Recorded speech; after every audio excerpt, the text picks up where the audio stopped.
오늘 함께 나누실 말씀 요즘 생명의 삶 레이기 하고 있죠. 제가 여러 가지 제사에 도표도 드렸고 그렇게 지루하지 않을 것 같습니다. 내용을 알고 나면은 지루하지 않습니다. 반복되는 게 많아서요. 다시 한번 확인하고 또 넘어가게 됩니다.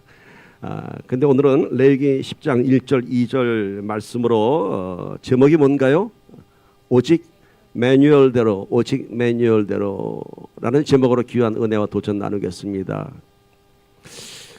저는 뭐 이렇게 조립하고 그런데 좀 재주가 없어요. 그래서 아끼아 가서 의자 하나 사서 이렇게 조립하려고 그래도 보면은 조립 도면이 몇 페이지 나오더라고요. 그 의자 하나 조립하는데 뭔 매뉴얼이 이렇게 많은지. 그래서 그거 보는 게 귀찮아서 그냥 제 실력으로 조립합니다.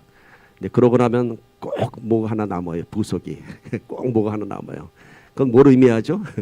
잘못했다는 거죠. 잘못했다는 겁니다. 근데 매뉴얼대로 하게 되면은 아주 잘 조립이 됩니다.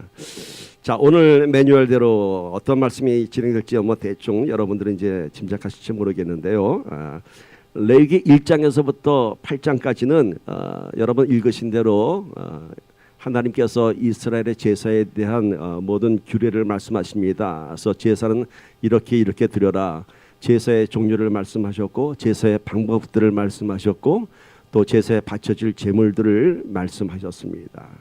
그리고 이제 9장에서 드디어 그 모세를 통해서 말씀하신 그 제사의 규례대로 그 예식에 따라서 드디어 이스라엘 백성이 첫 번째 제사를 드립니다.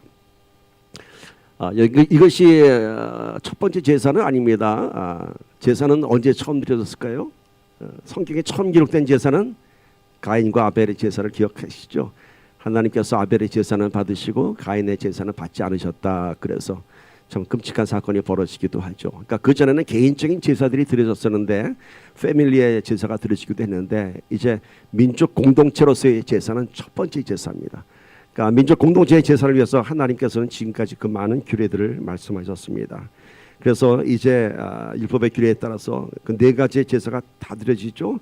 속죄제, 번제, 소제, 화목제 이렇게 제사가 드려집니다.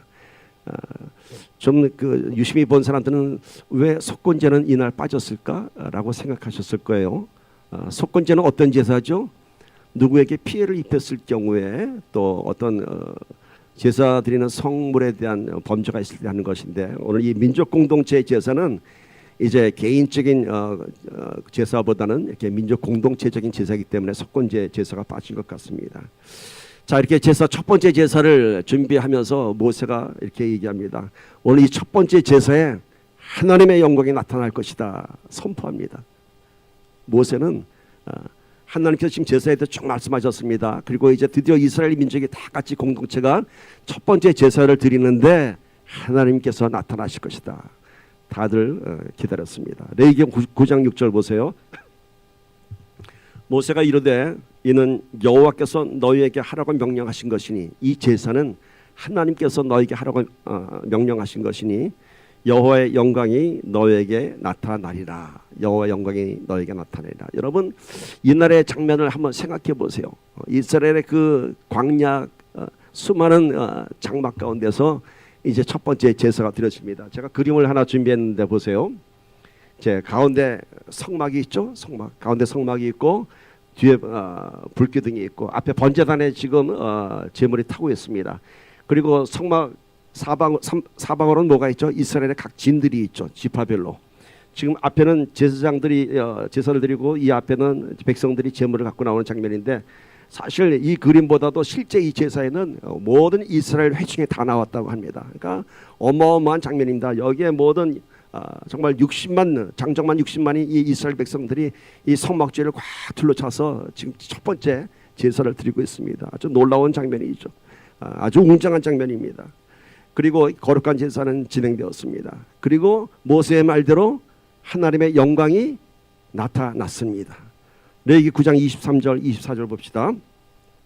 모세와 아론이 회막에 들어갔다가 나와서 백성에게 축복하며 여호와의 영광이 온 백성에게 나타나며 불이 여호와 앞에서 나와 제단 위에 번제물과 기름을 사른지라.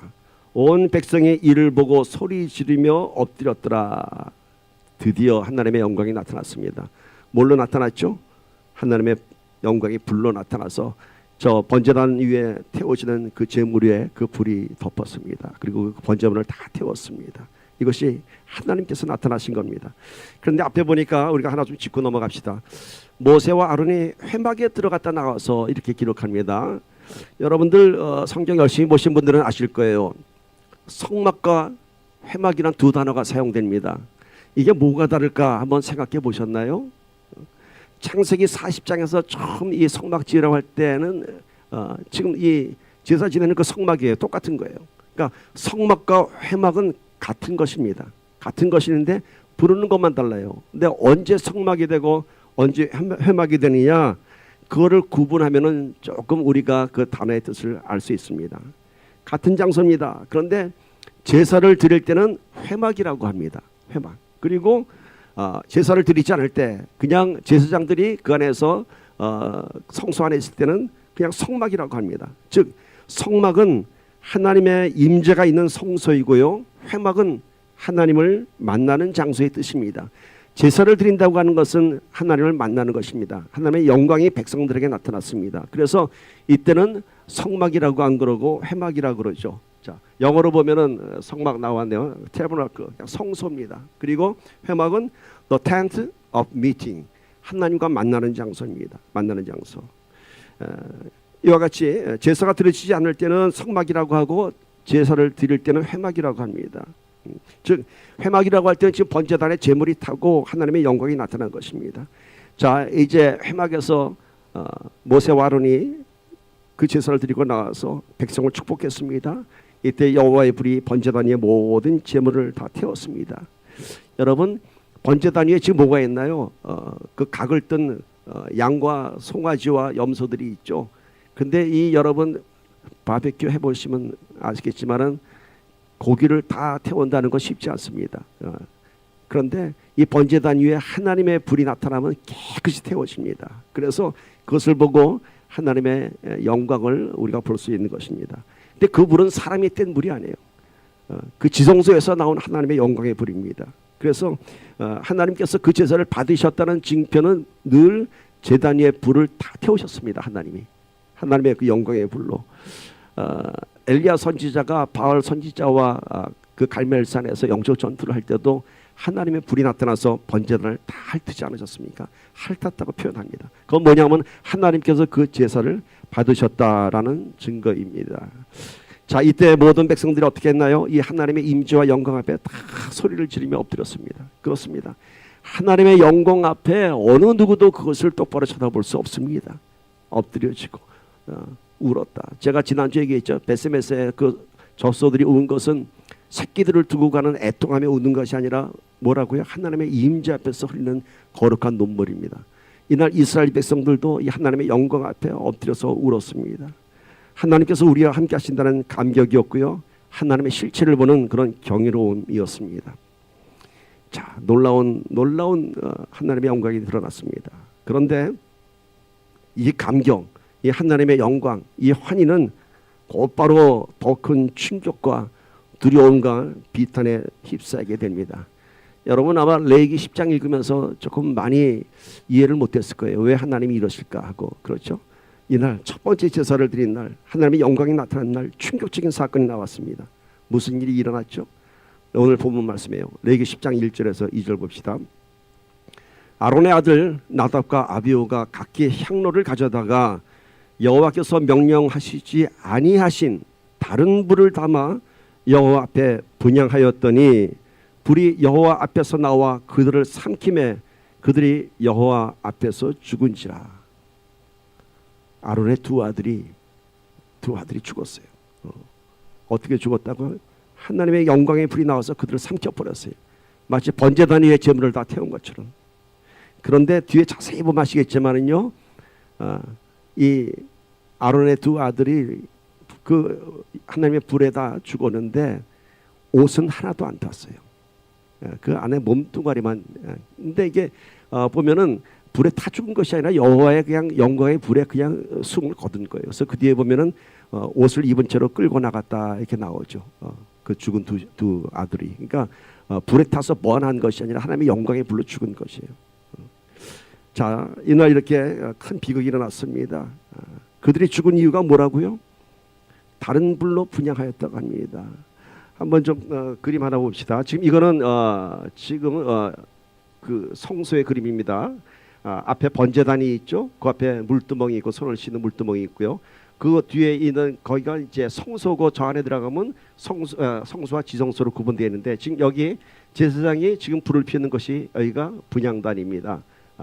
여기가 불을 붙여야 되는데 아까 그 번제단에서 태우는 그 불을 갖다가 향로에 옮겨다가 여기에다가 분향단에다 불을 붙여야 되는데 지금 아론의 두 아들은 뭘로 붙였다고요? 다른 불로 붙였어요. 다른 불로. 자, 우리는 이 사건을 보면서 좀 많이 충격에 쌓입니다. 이스라엘 백성들도 얼마나 놀랐을까요? 이 장면을 다 봤으니까요. 무슨 잘못이라고요? 제사의 형식을 어겼다고 해서 그것도 대제사장의 두 아들을 그 자리에서 죽게끔 했습니다. 첫 번째 제사의 그 감격스러운 장면에서 왜 비극의 현장이 되었는지 이 사건을 보면서 여러분이 처음 느끼는 것은 무엇일까요? 두려움이죠. 하나님에 대한 두려움. 하나님 무섭다. 하나님 무섭다. 그리고 그 두 아들의 범죄를 보게 됩니다. 그게 그렇게 큰 죄인가? 그게 큰 죄인가?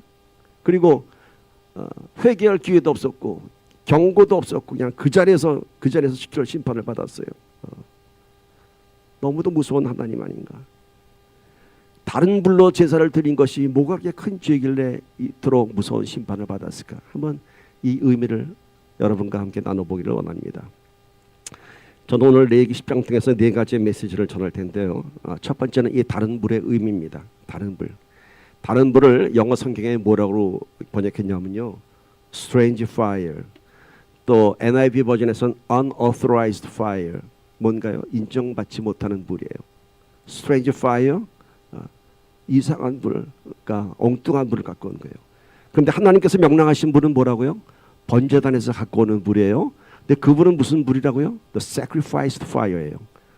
그 안에 희생제물이 탄 그 불로 붙여지는 것입니다. 자, 분향단에 불을 붙일 때에 아무 불로 붙여서는 안 됩니다. unauthorized fire 갖고 하면 안 돼요. 갖고 있던 지금 그때는 라이터가 없었겠지만은 하여튼 무슨 불로 붙였는지는 성경에 나오지는 않은데 하여튼 다른 불이에요. 번제단에서 불을 갖고 오지 않았어요. 다른 불로 갖고 왔어요. 자, 번제단의 불이 무엇입니까? 지금 얘기한 대로 제물의 피를 흘리고 각을 떠석으로 태우는 번제단에서 붙인 불입니다. 바로 희생제물의 불입니다. 희생제물을 태운 불로 성소의 분향단에 갖다 불을 붙이는 것입니다. 그런데 이 아론의 두 아들 나답과 아비오는 그 불이 아닌 다른 불, 우리말로 하면 속된 말하면 짝퉁을 갖다 불을 붙였어요. 근데 나답과 아비오의 생각이 무엇이었을까요? 어차피 불을 붙이는 건데 이 불로 붙이나 저 불로 붙이나 뭐가 다를까? 꼭 번제단에 불을 붙일 필요가 뭐가 있어? 좀 더 디테일하게 들어가면은 아마 번제단에서 불을 붙이는 게 쉽지 않았을 것이에요. 동물의 기름이 타고 지저분했을 거예요. 보기도 좀 힘들었을 겁니다. 그래서 아마 다른 불로 붙였을 텐데요. 이 일로 인해서 이렇게 무서운 심판을 받았습니다. 자, 이 범죄가 우리에게 주는 교훈이 무엇인가요? 여러분, 지금 우리는 구약의 제사를 드리지 않고 있습니다. 대신 지금 우리는 이렇게 예배를 드리고 있습니다. 우리는 예배를 통해서 하나님의 임재를 경험할 때 어떻게 경험하죠? 성령을 통해서 경험하고 있습니다. 그러니까 이날에는 번제단에 하나님의 영광의 불이 내렸지만 오늘 우리에게는 성령의 불이 임할 것입니다. 그러니까 이 예배에는 성령의 불이 임재하는 것이에요.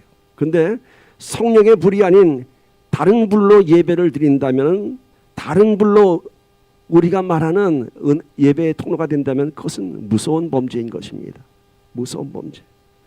자, 다른 불이 무엇일까요? 번제단의 불, 희생제물의 불이 아닌 다른 것. 그것이 뭘까요? 오늘 이 시대 복음 시대에서 이것을 적용하고자 하면은 하나님께서 정하신 그 불은 바로 오늘 우리 이 시대는 성령의 불이고 바로 그 불은 십자가 복음인 것입니다. 그러니까 이 예배 전에서는 무엇이 붙여져야 돼요? 십자가의 복음으로 성령의 불을 붙여야 되는 것입니다. 그런데 그 십자가의 복음 대신에 다른 것이 그것을 대신한다면은 그것은 큰 범죄이고 그것은 우리가 생명을 얻을 수 없는, 영원한 생명을 얻을 수 없는 그런 죽은 예배가 되는 것입니다. 여러분 가만 보세요. 오늘날 십자가의 복음을 대신하는 것들이 얼마나 많이 전해지는지 모릅니다. 얼마나 많이. 마치 복음인 것처럼 이 예배를 통해서 가만 듣다 보면은 다 맞는 말 같고 다 감동적인 말인데 가만 보면 그 안에 십자가가 없어요. 복음을 대신한 우리를 미혹하는 말씀들이 지금 이 시대를 여기저기서 전해지고 있어요. 수많은 사상들, 수많은 교리들. 이게 뭔가요? 복음을 가정한 짝퉁들입니다. 심지어 사람들은 그런 메시지를 통해서 위로받고 그런 메시지를 들으면서 말씀 좋다고 그러고 그런 메시지를 통해서 은혜 받고 있습니다. 마치 나답과 아비후가 다른 불로 분향단에 불을 붙였을 때 거기에도 불이 붙었던 것처럼 지금 십자가의 복음이 아닌 다른 것들로도 사람들은 지금 은혜 받았다고 얘기하고요. 그것이 은혜의 장소라고 얘기하고 은혜의 통로라고 얘기합니다. 그렇게 해서 불이 붙여진 그것이 성령의 불일까요? 아마 우리 인간의 이성과 감정에 호소하는 복음 아닌 다른 것들이 우리를 죽어가게 하고 있는 것입니다. 오늘 이것을 우리는 구별해야 됩니다. 내가 받고 있는 이 은혜가 이 예배의 자리에서 내가 받는 것이 무엇인가? 오늘 이 자리에는 십자가의 복음만이 우리의 생명이 될 줄 믿습니다. 다른 불도 불이 붙어요, 여러분. 다른 불도 성령의 불이 붙는 것처럼 보여요. 어떤 말씀 들으면 십자가 복음 들으면 너무 힘들어. 맨날 그 말이 그 말인 것 같아. 근데 좀 멋진 말로 이렇게 뭐 철학 사상도 좀 이렇게 넣고 멋진 예화도 넣고 이렇게 마음에 감동이 와요. 그것이 우리의 생명을 살릴 줄 아십니까, 여러분? 아니에요. 하나님은 지금 그것을 얘기하는 거예요. 안타깝게도 십자가 복음이 빠진 가짜 복음에는 생명이 없습니다. 나답과 아비후가 죽었던 것처럼 그런 예배 안에서는 영혼이 죽어가기만 할 것입니다. 갈라디아서 1장 7절 8절 보세요. 다른 복음은 없나니 다만 어떤 사람들이 너희를 교란하여 그리스도의 복음을 변하게 하려 함이라. 그러나 우리나 혹은 하늘로부터 온 천사라도 우리가 너희에게 전한 복음 외에 다른 복음을 전하면 저주를 받을지어다. 아멘. 여러분, 가짜 복음이 무엇입니까? 그리스도 복음, 십자가가 없는 복음은 가짜죠. 사람들이 듣기 편한 말씀들, 사람들이 원하는 말씀, 사람들이 원하는 위로가 되는 말씀, 그것은 거짓이라는 거예요. 십자가를 통하지 않은 위로는 있을 수 없고요. 십자가를 통하지 않은 생명은 있을 수 없는 겁니다. 거짓 선지자 하나냐가 이제 남유다가 멸망할 것이라고 예레미야가 예언할 때 하나냐가 그랬어요. 하나님의 백성들은 멸망하지 않는다고. 예루살렘에 있는 한 하나님은 우리를 보호하실 거라고. 얼마나 사람들이 듣기 좋은 말이었을까요? 그러나 그것은 거짓이었어요. 하나님은 그렇게 말씀하지 않으셨어요. 너희들이 멸망할 것이라 말씀하셨어요. 여러분, 짝퉁 복음에는 우리의 마음에 많은 감동이 있을지도 모르겠습니다. 그러나 그 안에는 생명이 없습니다. 오직 심판과 사망이 있을 뿐입니다. 오늘 우리가 드리는 예배를 다시 한번 검증해 봐야 됩니다. 인터넷상에 떠드는 수많은 말씀들 다시 한번 검증해 봐야 됩니다. 과연 그것이 진짜 복음인가?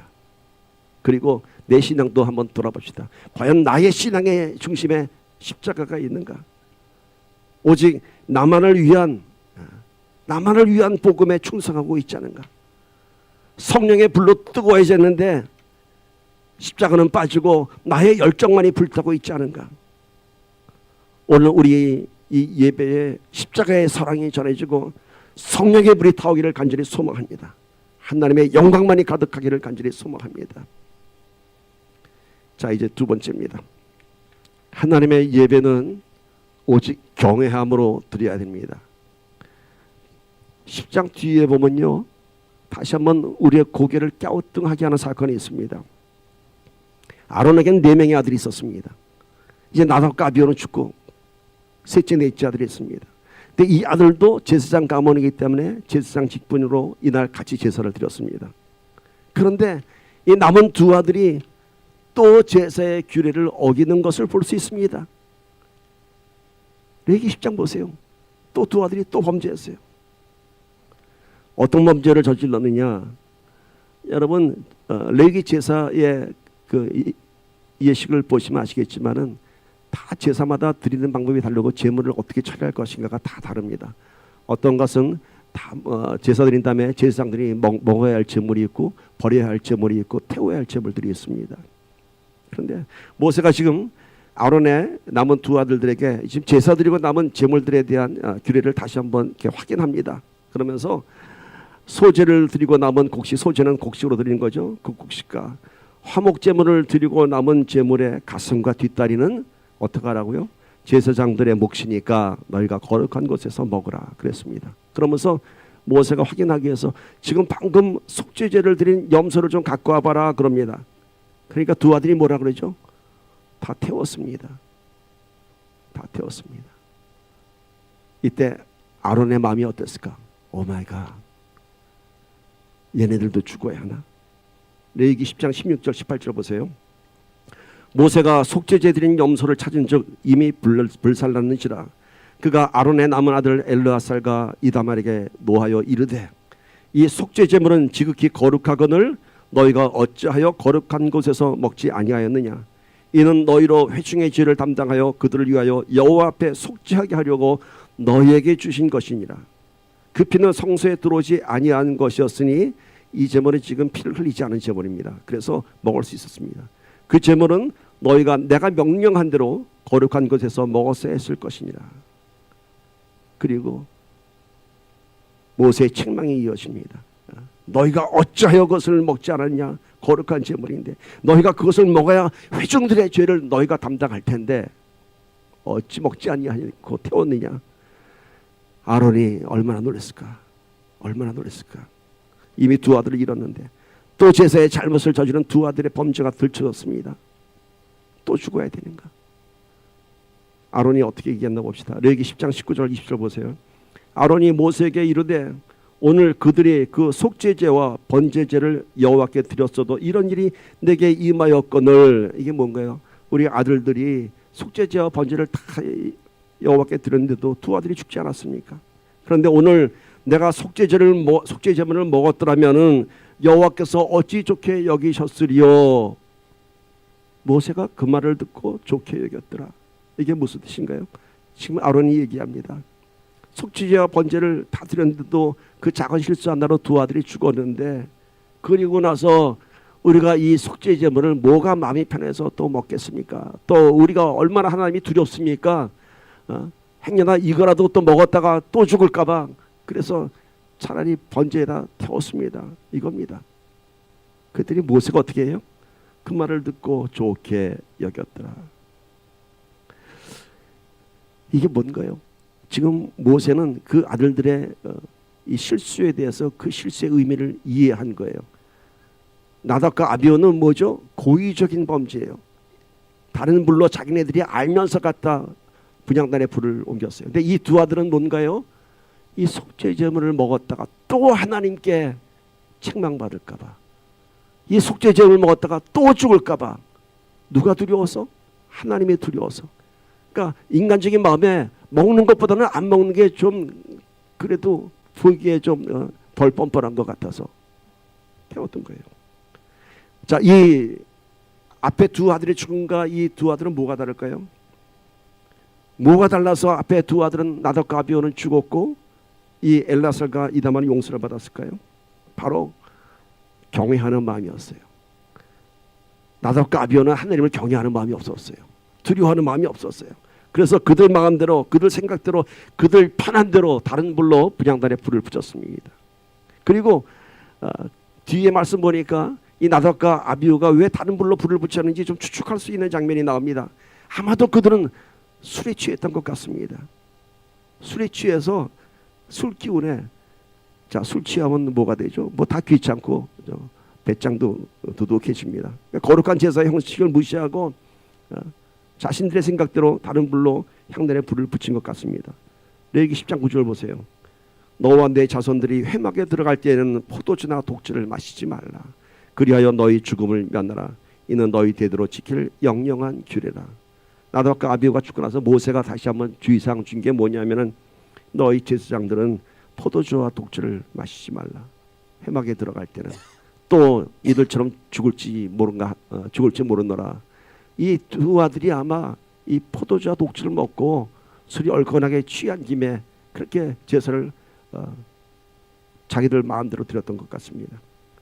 하나님께서 심판하신 것은 여러분 제사의 규례에 대한 실수가 아닙니다.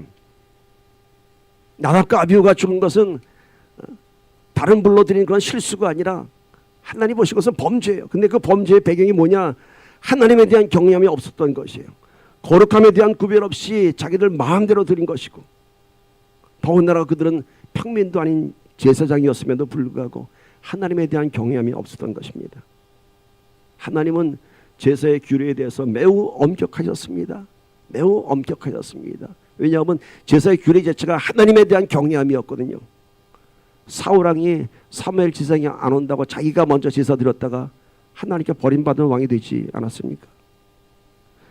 이 사건을 보면서 오늘 우리는 하나님에 대한 경외함을 우리 예배 가운데서 다시 한번 확인해야 할 줄 믿습니다. 똑같은 범죄, 크고 작은도 아니에요.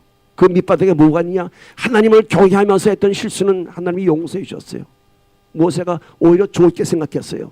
실수를 했지만, 잘못했지만 너희가 하나님을 두려워한 마음으로 했기 때문에 좋게 생각하셨어요. 그러나 불을 붙였어요. 제사 지는데 아무 지장 없었어요. 분향단에 불이 잘 타올라왔어요. 그러나 그 밑바닥에 하나님을 경외하지 않았기 때문에 그들은 그 자리에서 죽었던 겁니다. 오늘 우리 예배를 한번 생각해 봅시다. 구약의 제사는 이미 2000년 전에 예수님에 의해서 완성되었습니다. 그래서 이제는 우리는 구약의 제사의 형식을 따르지 않아도 되고, 제사의 규례를 따르지 아니해도 되고, 또 이 제사의 예물도 염소와 송아지와 양들을 바치지 않아도 됩니다. 이렇게 제사의 형식과 규례는 없었습니다. 그렇지만은 하나님에 대한 경외함은 여전히 이 예배 가운데 우리가 지켜야 할 것입니다. 형식이 아니라. 오늘 우리는 구약의 제사보다는 훨씬 자유로운 예배를 드리지만은 이 예배는 구약의 제사와 동일합니다. 왜? 하나님께 드리는 예배이기 때문에 구약의 제사와 오늘 우리의 예배는 똑같습니다. 그래서 동일하게 오늘 우리는 이 예배를 하나님을 경외하는 마음으로 드려야 하는 것입니다. 그저 날마다 주일마다 나오는 익숙한 예배가 아니라 이 앞에 들어올 때 하나님의 전 앞에서 우리는 경외함을 가져야 하는 것입니다. 구약의 제사는 없었지만 오늘 우리는 여전히 성막과 회막에서 예배를 드립니다. 이곳은 하나님이 계시는 성전의 성막이며 오늘 우리가 드린 예배가 The Tent of Meeting, 하나님을 만나는 예배인 것입니다. 오늘 우리의 예배는 비록 피 흘림의 제사는 없지만은 오늘 이 안에 하나님의 영광이 계시고 우리가 하나님을 경외하는 그런 마음으로 드려야 하는 것입니다. 하나님을 경외한다고 하는 것은요, 예배자의 당연한 모습입니다. 오늘 우리는 어떤 누구도 하나님 앞에 당당히 나올 수 없습니다. 구약에서 대제사장들도 정결의식을 드리고 지성소에 들어갈 때는 두렵고 떨리는 마음으로 들어갔습니다. 혹시 내 안에 감춰진 죄가 있지 않을까? 혹시 내 안에 아직 정결되지 않은 부정한 것이 있지 않을까? 그러고 들어갑니다. 오늘 우리는 어떠한 마음으로 이 예배의 자리에 서는지요? 어떠한 마음으로 서는지요? 익숙한 마음, 뻔뻔한 마음이 되지 않았으면 좋겠습니다. 늘 두렵고 떨리는 마음으로 주님 앞에 나오기를 바랍니다. 그래서 우리가 기도할 때 예배 전에 늘 먼저 회개 기도를 하지 않습니까? 회개 기도, 정결케 해달라고, 주의 보혈로 나를 덮어달라고. 여러분, 하나님은 우리의 마음을 다 보십니다. 우리의 마음의 중심을 보십니다. 그래서 우리의 마음은 하나님 앞에 다 드러납니다. 나답과 아비후의 마음도 다 아셨고, 하나님은 또다시 실수를 했던 나머지 두 아들의 마음도 하나님은 다 보셨습니다. 다 아셨습니다. 그러나 하나님을 경외했기 때문에 하나님은 넘어갔던 것입니다. 오늘 우리 예배에 임하는 우리의 마음의 중심도 하나님은 지금 보시고 계십니다. 우리가 어떠한 마음으로 지금 이 예배를 드리러 왔는지. 여러분, 오늘 우리가 이 예배 간절한 마음으로 이 예배에 왔으면은 하나님은 그 간절함에 응답하십니다. 우리의 마음을 다 보셨기 때문이에요. 그러나 내가 아무런 감동 없이 왔으면은 하나님도 아무런 감동 없습니다. 아무런 감동 없습니다. 내가 뜨거운 마음으로 왔으면은 하나님도 우리를 뜨겁게 대하실 것입니다.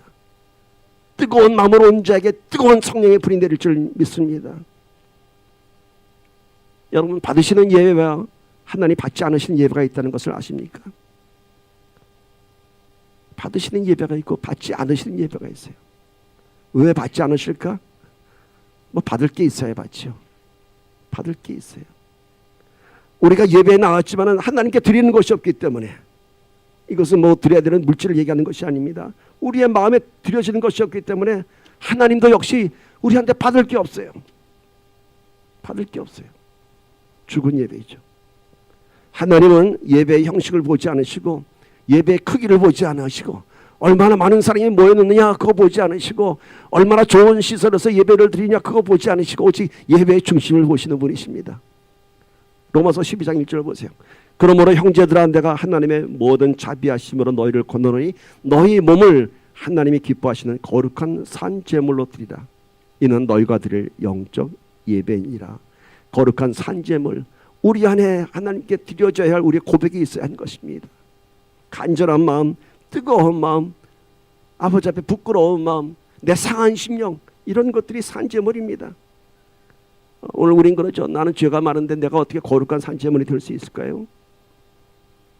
여러분, 이제는 예수 그리스도의 보혈의 피가 이미 2000년 전에 흘려진 그런 보혈의 자리입니다. 그래서 우리는 비록 죄 많고 흠 많지만은 예수 그리스도를 믿는 신앙 고백 안에서 우리는 정결한 제물, 정결한 심령이 되는 것입니다. 오늘 우리 예배 자리에 우리의 마음이 간절히 드려지길 바랍니다. 하나님을 경외하는 마음. 자, 세 번째는요, 하나님께 드려지는 제사는, 우리가 드려야 할 예배는 나의 것이 아닌 하나님의 것으로 드리는 것입니다. 자, 나답과 아비후가 불향단에 불을 붙였는데 그 불이 무슨 불이라고요? 하나님의 것이 아니에요. 하나님의 불이 아니에요. 거룩한 불이 아닌 자신들이 가져온 불로 불을 붙였습니다.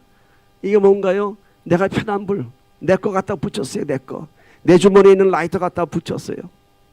하나님 걸로 하라 그랬더니, 오늘 우리가 드리는 예배는 여러분 내 것으로 드리는 것 아니에요. 하나님께로부터 온 것으로 드리는 것이에요.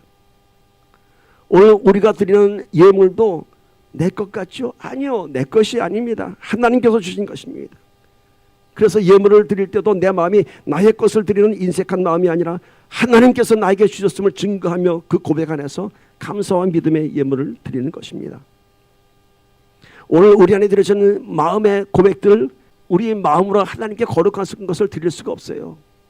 이 안에 시커먼 죄밖에 없고 시커먼 생각밖에 없어요. 드릴 수가 없어요. 그런데 그 나의 것을, 나의 더러워진 것을 하나님께서 정결케 하여 주셨기 때문에 이제는 그것이 하나님의 것이 돼서 올려지는 것입니다. 그런데 우리가 착각하는 것이 있습니다. 우리가 착각하는 게 있어요. 나는 지금 나의 믿음, 나의 헌신으로, 나의 기도로 내가 신앙생활을 하고 있다고 착각할 수 있습니다. 난 기도하고 있어. 내가 말씀 붙잡고 있어. 나는 열심히 헌신하고 있어. 물론 우리의 믿음, 우리의 헌신, 우리의 역할, 우리 신앙에서 매우 중요합니다. 기도해야 하고요, 말씀 붙잡아야 되고, 모든 일에서 솔선수범해야 됩니다. 그러나 그 믿음과 결단과 그 헌신과 나의 열정과 그 모든 것들이 내 것으로 온 것들이라면은, 내 것으로 온 것들이라면은 그것은 하나님의 것이 아니라 나의 땀냄새, 나의 눈물로 만들어진 것입니다. 여러분, 우리가 기도한다는 건 내가 거룩해서 기도한 줄 아세요? 여러분, 하나님께서 기도할 만한 은혜를 주셨기 때문에 우리가 기도하는 거예요. 우리가 말씀 붙잡는 거, 내가 말씀을 사모한다고요? 아니요, 천만에요. 우린 말씀보다 세상 것이 더 좋은 사람들이에요. 그런데 하나님께서 우리를 붙잡아 주셨기 때문에 말씀 보고 말씀대로 따라 살려고 하는 것입니다. 오늘 우리 신앙의 열매들은 절대로 내 것이 아니에요. 하나님의 것으로부터 나온 것이에요. 그런데 우리는 자꾸만 내 것인 줄 알고 있어요. 여러분, 내 것으로 신앙생활을 해보려고 해보세요. 한번 얼마나 힘든지. 내 것으로 하면요, 인간 냄새밖에 나지 않아요. 지치게 되고 번아웃하게 되고 언젠가 실족하게 됩니다. 엘리야가 로뎀나무 밑에서 왜 실족했을까요? 자기의 열정으로 이스라엘을 변화시키려고 했는데 이스라엘이 변하지 않거든요. 자기의 열정으로 했기 때문에. 여러분, 우리 신앙에는요, 내 것이 아닌 하나님의 것으로 드려지는 그런 신앙 고백이 있을 줄 믿습니다. 우리 신앙에는요, 십자가를 통과한 그리스도의 향기가 나타나야 됩니다. 내가 아닌 내 안에는 예수 그리스도가 우리 신앙의 중심이 되고 본질이 되어야 합니다. 내가 아닌. 우리가 헌신하고 믿음을 지킬 수 있는 것은 지금 내 힘이 아니라 오직 하나님의 은혜입니다. 나로부터 온 것이 아니라 하나님으로부터 온 것입니다. 신앙생활은 다른 불이 아닌 unauthorized fire가 아닌 내 것이 아닌 바로 하나님의 것 성령의 불로 신앙생활을 하는 것입니다. 이제 네 번째는요, 하나님께서는 우리의 형편을 다 아시고 또 이해하십니다. 나답과 아비후는 무서운 심판을 하셨지만은 남은 두 아들에 대해서는 하나님께서 그들의 잘못을 이해하시고 용서하셨습니다. 비록 실수는 했지만 그것은 그들이 의도적으로 그 제물을 태운 것이 아니고 오히려 하나님을 두려워하는 마음에서 저지른 일이었기 때문인 것입니다. 우리는 비록 연약하고 흠 많은 사람들이지만은 우리 마음에 하나님에 대한 진실한 고백만 있다면은 하나님께서는 우리의 형편을 이해하시고 우리의 실수를 덮어주시고 용서하여 주실 것입니다. 그래서 우리 예배의 자리는요, 우리의 허물을 감추는 자리가 아니라 허물을 드러내어서 하나님의 긍휼을 입어야 하는 자리입니다. 진실한 예배자가 되어야 합니다. 하나님께서는 우리의 형편을 다 아시고 우리의 마음의 중심을 다 아시고 다 덮어주시기를 원하십니다. 그것을 숨기려고 하기 때문에 범죄가 되는 것입니다. 여러분, 예배는 지금 생중계 중입니다. 지금 이 예배는 저 하나님의 거룩한 그 하늘의 성소에 지금 올라가고 있습니다. 우리의 민낯이 낱낱이 드러나는 현장입니다. 감출 수 없는 우리의 마음들입니다. 그래서 오늘 이 자리에서는 여러분 가장 진실된 마음, 하나님을 경외하는 마음, 간절한 마음으로 드리는 예배가 되어야 합니다. 하나님께서는 우리의 죄를 들추어내어서 심판하시는 두려운 분이 아니라 무서운 분이 아니라 오히려 죄를 용서하시는 분입니다. 하나님은 우리를 진실한 고백을 다 덮어주시고 용서하여 주십니다. 진실한 예배가 되어야 됩니다. 저는 예배자의 참된 고백이 담겨진 시편 139편 23절에서 24절 말씀을 함께 읽으며 말씀을 마치려고 합니다. 왜 이것이 예배자의 고백인지 한번 봅시다. 함께 읽습니다. 시작. 하나님이여 나를 살피사 내 마음을 아시며 나를 시험하사 내 뜻을 아옵소서. 내게 무슨 악한 행위가 있나 보시고 나를 영원한 길로 인도하소서. 하나님 나를 살펴주시옵소서. 하나님 내 마음을 아시지요. 나의 이 형편을 살펴주시옵소서. 하나님 행여나 내가 범죄한 것이 없나 나를 한번 시험하여 주시옵소서. 그리고 내 뜻을 알아주시옵소서. 나의 진실한 이 뜻을. 오늘 이러한 고백 가운데 우리가 진실한 예배자가 되기를 간절히 소망합니다. 아멘. 오늘 4개의 주제를 함께 나누면서 기도하기 원합니다. 오늘 말씀 제목이 뭔가요? 오직 매뉴얼대로. 오직 매뉴얼대로. 그 매뉴얼이 뭔가요? 첫 번째, 다른 불이 아닌 오직 번제단의 불, 십자가의 복음만이 증거되어야 합니다. 두 번째, 오직 경외함으로 드려져야 합니다. 우리의 마음은 하나님 앞에 다 드러납니다. 세 번째, 나의 것이 아닌 하나님의 것으로 드려야 합니다. 진실한 예배자가 될 때 하나님은 우리의 형편을 다 알고 이해하십니다. 아멘. 우리 함께 기도합시다. 한번 오늘 말씀을 통해서 내 안에 정말 십자가의 복음이 있는지, 내가 원하는 은혜가 어떤 은혜였는지, 단지 내가 위로받기 위한 은혜였는지, 아니면 내 삶의 문제가 해결받기 위한 내 기도의 응답이었는지, 아니면 하나님 내가 십자가를 감당케 하여 주시옵소서 라는 고백이 있었는지, 오늘 이 예배는 하나님에 대한 경외함으로 드려지는 예배입니다. 허물이 있지만은, 실수가 있지만은 하나님을 경외할 때 하나님은 우리를 덮어주십니다. 우리의 감춰진 마음도 하나님은 달고 계십니다. 우리가 이 예배에서 드려야 할 것이 있다면 나의 것이 아닌 하나님의 것으로 드려야 합니다. 구별된 마음, 하나님이 주신 은혜. 오늘 우리가 다시 한번 진실한 고백할 때 하나님께서 우리의 형편을 다 아시고 덮어주실 것입니다. 그렇게 되기를 바랍니다. 기도합시다.